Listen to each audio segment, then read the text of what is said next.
गुरांमध्ये वाढतोय लंपीचा प्रादुर्भाव, पशुपालकांमध्ये चिंता.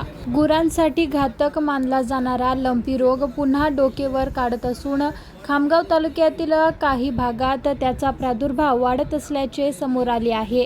त्यामुळे पशुपालकांमध्ये चिंतेचे वातावरण निर्माण झाले आहे. खामगाव तालुक्यातील काही गावांमध्ये गाई व बैलांमध्ये ताप, अंगावर गाठी येणे, भूक मंदावणे आणि अशक्तपणा अशी लंपी रोगाची लक्षणे आढळून येत आहेत. या आजाराचा गुरांच्या आरोग्यावर गंभीर परिणाम होत असून दूध उत्पादनातही घट होत आहे.